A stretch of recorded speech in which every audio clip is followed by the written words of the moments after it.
Welcome everyone to the 10x Go to Market podcast with the incredible Morgan, incredible sales leader, incredible pickleball player, incredible vibes all around with his background set up for AMP Creative. But in all seriousness, welcome to everyone here. We are so excited to have you. And Morgan, I have been pumped for this one for a while. So I honestly, I'm going to give you a quick background, but then I am ready to just dive in and vibe on all things sales with you, if that works. Let's get it. I love it. Well, for those of you who don't know Morgan, he's had over a decade-long career in sales, and recently he's founded AMP Creative, a growth partner agency that uses industry experts and influencers to drive content creation. And he is truly an expert on all things sales and pipe gen. So I have really enjoyed partnering with Morgan. I've enjoyed his content. I think it's always spot on. And I've been really interested in also all the worlds of AI plus sales, and I'm sure we'll get into that today. So, Morgan, thank you so much for being here. Tell us a little bit about your background that I might have missed. Yeah, nothing crazy. So the experience of what I'm gonna talk about today is I started off as a sales development rep. For those who don't know who that is, it's basically like a cold calling, cold emailing, LinkedIn, all the really fun stuff. What I did to start my career, and through that, I learned a lot. Managed a team of 13 reps. Joined John Barrows. I was with him for 4 years and learned how to actually coach, train. Went to Google, Slack, stuff like you name it, and help them with top of the funnel. So now today, I just have combined outbound and content together to help teams be successful. And I'm just super excited to dive into these questions. And I hope that everyone walks away with something that they can go use after this. So, Morgan, what do you like more, sales or pickleball? At this point, it's pivotable. I'm not gonna lie. At this, I'm truly obsessed. Like I have a coach. Like I'm like, yo, what do we need to do to get better? And the reason for that is that I'm actually in love with pickleball, but I'm more in love with the evolution and the climb of getting better at something.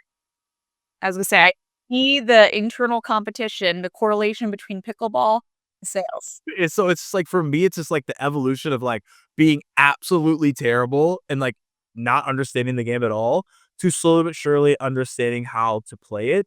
That to me that's why I love it so much. Like it's just like that's what it is. That's why I like coaching people in sales because like once it clicks, like you could truly transform and evolve your whole entire career if you do the right things. So yeah. I love it. Let's actually talk about that. So you started your career as an SDR, and then you moved over to not selling, but coaching, in selling. What made you decide to make that move? Yeah, so typically when you're SDR, there are two main paths, or you become an account executive, which is a seller, or you can manage the team. And sometimes you can go customer success, but that really wasn't the route there. As I went through the process of like becoming the AE, I really looked at like what I actually enjoyed doing. And it was as an SDR, coaching and helping my team get better. And I was like, what if I just did this full time and really could take the skill set of what I had to help them evolve? Also, at the time, I was creating content as an SDR, and I just found that to be way more. I just found like way more fulfillment, and I found that I was just way better at just like educating and coaching people, maybe more than I was actually selling. So I just took the bet that our SDR team was growing. They had a spot open for an SDR manager. I'd never managed anyone before. And I was like, well, the worst case scenario is that like everyone just doesn't like me coaching and I just and I could just go sell. Or this I actually learned how to be a leader and I could help people that I've already been helping and we could just take them to that next level. And yeah, I still to this day, if I had to look at like a corporate job, that was actually one of my favorite things to do. And it was cool to see how people just like got more confidence. They went on to do some incredible stuff, got them to the roles they needed to get to. And for me, that was, all I could ask for. That's awesome. Very cool. I love that journey, and it's definitely not the typical journey that we see of the evolution of sales, but I'm excited to dive more into the content piece as well. I'd be curious, something that people say a lot over the last few years, sales has been harder than ever. Mm. And it's, we're not in the time where everyone was buying each other's software and sales is easy. It's the inverse. And so I would say for knowing that sales got harder, what are most teams getting wrong?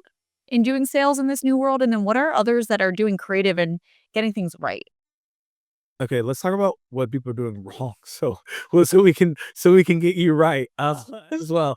I'm actually curious what everyone else thinks on what's going wrong too. If you want to talk in the chat, but essentially, the number one thing that people are doing wrong is they're too focused on features and functions that they have instead again, what the right thing to do is focusing on the industry and the market.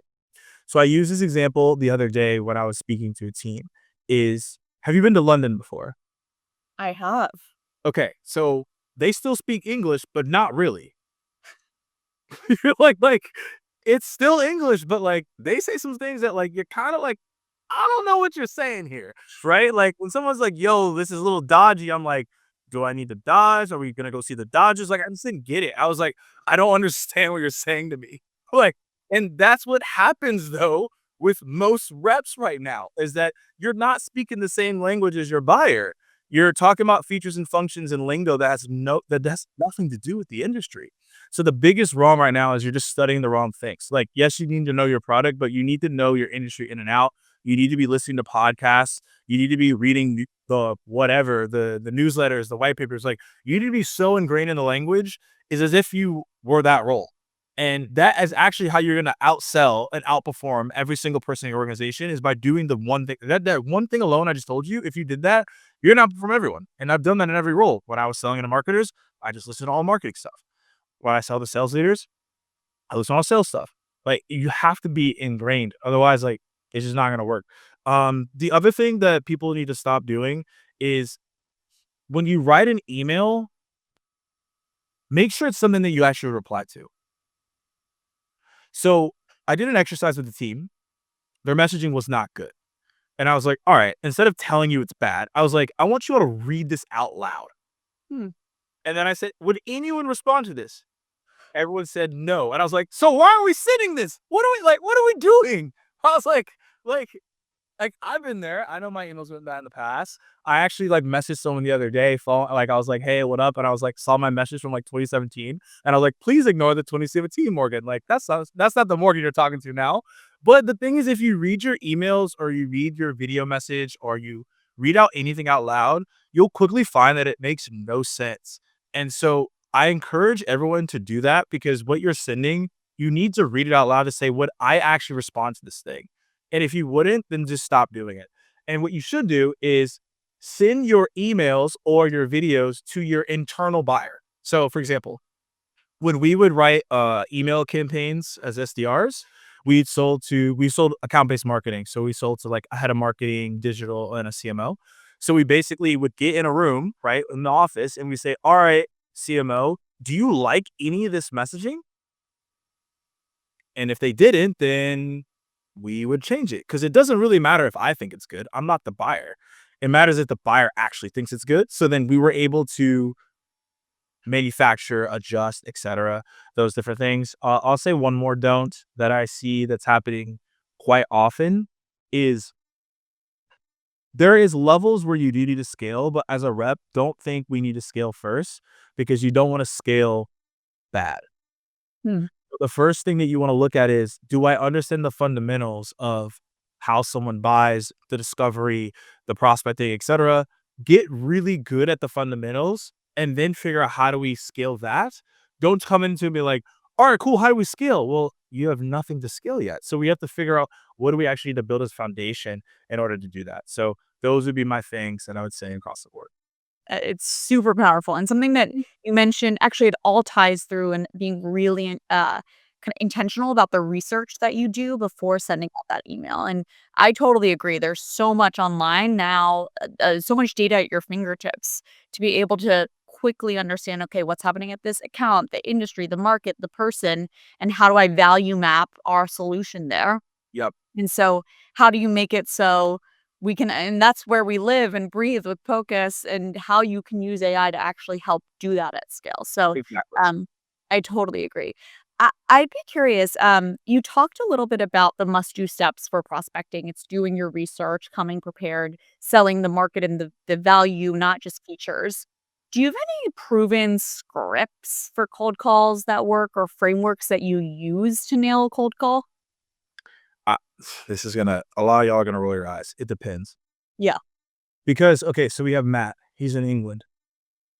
What I would tell you to do in England is completely different than I would tell you to do in New York or or in India so it's I have a structure that I could give people, but it's hard to give exact wording because each region and persona is different and there's extreme nuances for each person, right? So I will tell you though, I'll tell you how a cold call goes every single time, and then I'll tell you all what you can do. So a cold call follows these steps every single time. It's a hook intro, your like opener. So that typically lasts for 5 to 8 seconds. Then you have your value prop, like what do you actually do, which is like the context of what you do. And then they're probably going to throw 3 to 4 objections at you.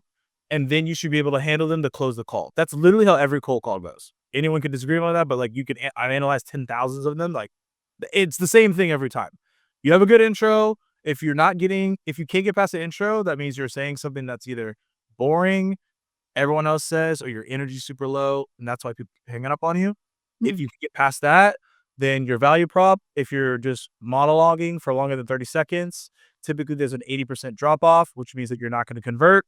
So that's why it's not working for you because you're just saying too much. You have industry jargon. You're not even saying things that actually make sense. And it's too confusing. And so they hang up on you. That's why you're failing there. And then what happens there is they're like, oh, this is interesting. But like, I got to make sure that my time's worth it. So I'm skeptical, but I'm interested. I'm going to throw objections at you. You should not allow people to have more than 4 objections because then they're just going to ask you a lot of questions. They're going to get all their questions answered and they don't no longer need you and they're going to hang up on you. And then if you get past the objections, then you can close them. That's how every cold call goes. So, but the most important part of the cold call is actually the intro. The value prop, like you should already have that prepared. Objections, you could practice with your team. The close is just like book a meeting, but the intro is the hardest part. Hmm. So, what you want to do in the intro is you want to have something I like to call a pattern disruptor or pattern interrupt. If you call someone and say, "Hey, Alexa, how are you doing today?" That typically isn't, "Oh, I have Alexa in my room. Alexa, I actually have Alexa in my room. I forgot." So now it's talking to me. So and I was like, "Oh, I have Alexa in here." Like, I was I could not say it anymore.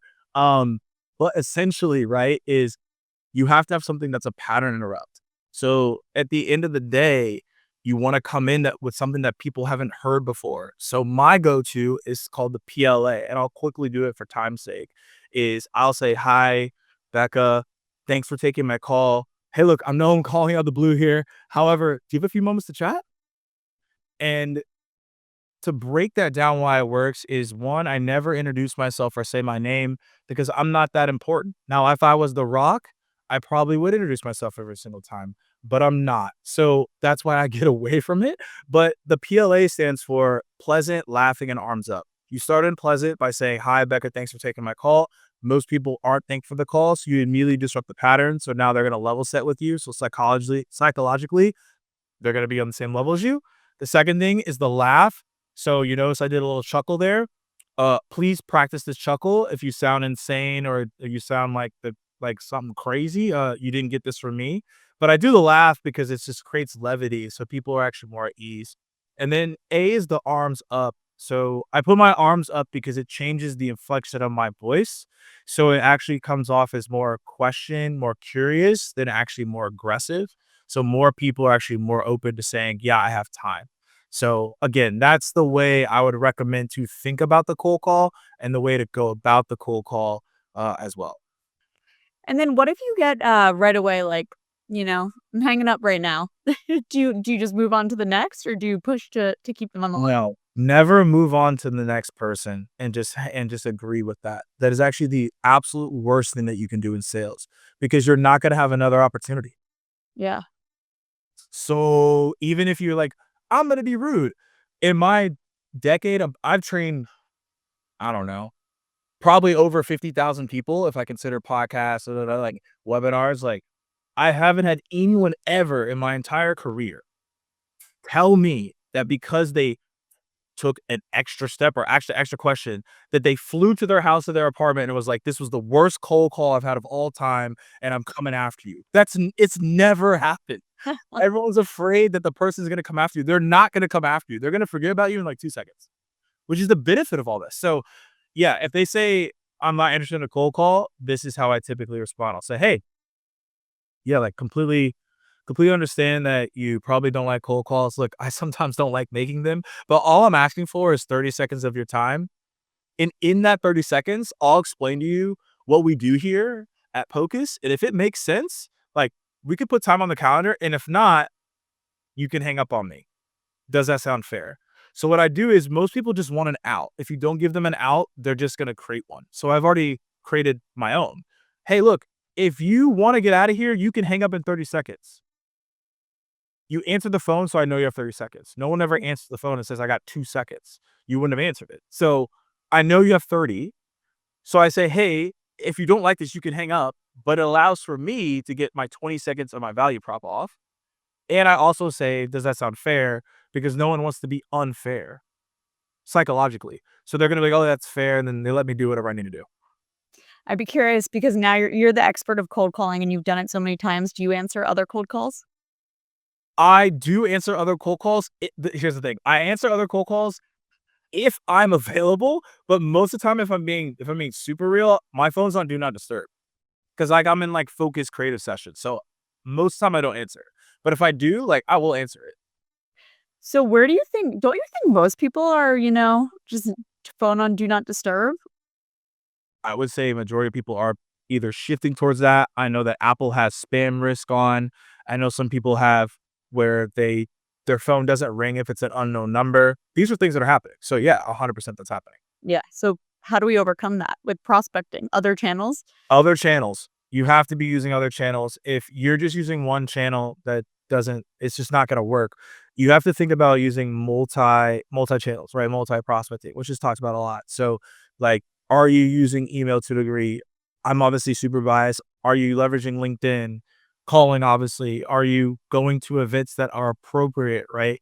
These are things that you have to be doing at this point because you just don't know where the prospect lives. Like, it's a lot harder to get me on the phone, but it's way easier to get me on LinkedIn. And then vice versa for some people, it's easier to get them on the phone to call them than it is on LinkedIn. That's why I'm saying you have to use that multi-touch approach to get in front of those people for sure. And so let's talk about other channels and where you're the expert, which is LinkedIn and social selling, along with other channels as well. Um, how can reps get the most out of their LinkedIn presence? Okay, so how many in the chat? How many reps do we have in here? Can I get like a one in the chat? I just want to see. I just want to see if people are Anyone a rep in here? on a rep or but maybe okay. Not one. This is I've said this a lot and to the point now where I've seen it so many times that I now have to call this out and you need to like this advice is something you need to do as I'm saying it.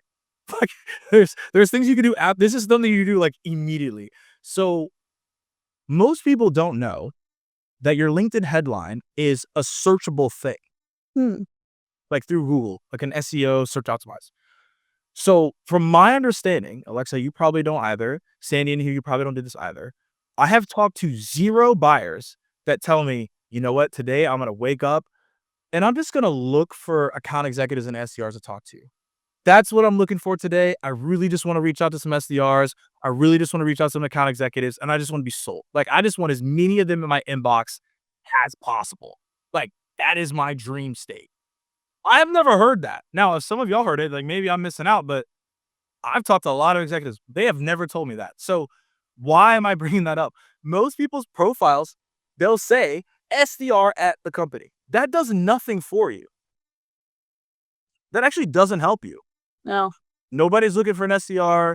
No one's looking for an AE. No, your buyers do not care. It does not help you at all. So the confusion lies. Why is that in your headline? Hmm. That's not helping you sell anything. So what should you do? If you have what I just said, which is fine, I had it as well. We've all been there.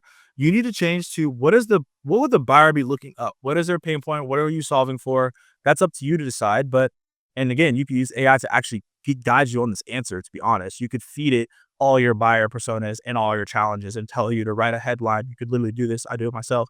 And this is how you're going to connect with your buyers because this is how you're going to increase your connection acceptance rate. I had a rep, he had he had AE at whatever company he was at, and I said, literally just change it to your buyer pain points, and I want you to send blank connection requests.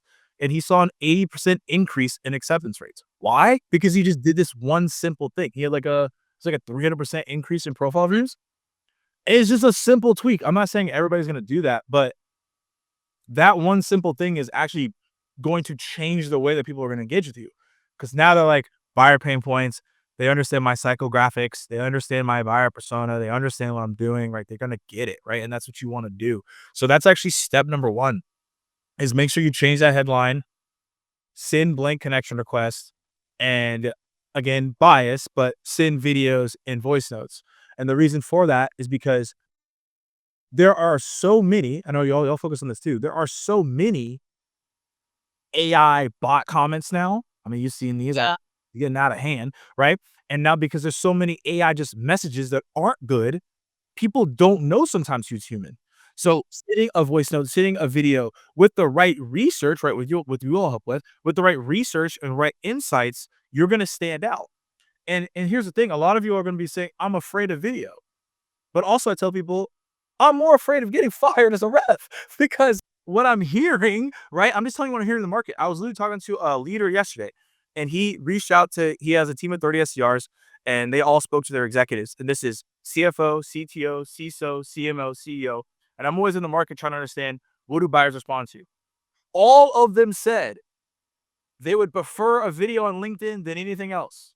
All of them have received 0 videos in the past 12 months. Wow. 0.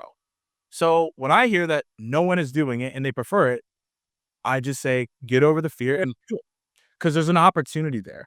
Now, I'm not saying only do videos and voice notes. I'm just telling you there's a huge opportunity here still that people are not taking advantage of. So again, for the time being, I mean, we can go so much deeper, but I know we have other things to talk about. But if I was a rep, those are things you can do right now. It's so interesting. I find that the reps that are just more creative and more willing to not give an F and just try whatever are the ones that are more successful, and so I don't think if you're a rep and you're scared of, making videos, that's a good correlation in terms of outcome. I feel like the best reps, I mean, I always look at it at folks on Focus's team, I'm impressed. They'll just pick up a phone and call. They'll just record the video. They'll just make the voice note, and Yeah. you can't double think it. You just gotta go. You got to go. And you will learn along the way on what to do as you get better. Totally. And there's a good question for Matt. Do you think that AI and messaging you come across as a bit lazy or less communicative? No, the what I would say here though is also yes, lazy inputs lead to lazy outputs. So if you were just lazy already and you add AI, you're just gonna be lazier. It is creating more laziness. So AI, the thing is, it's not the problem isn't AI, it's just what you put in it. And the obstacle that people are facing is they're like, oh, AI doesn't work. Is no, because what you were already doing wasn't working.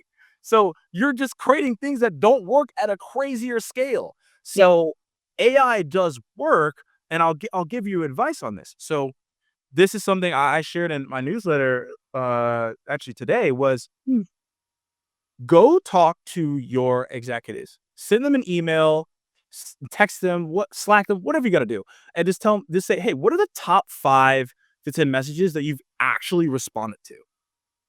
So let's say you get 50 back. These are all your execs too, all directors, message all of them. Get 50 on a baseline sample size, and then just put it into AI and say, what made these good?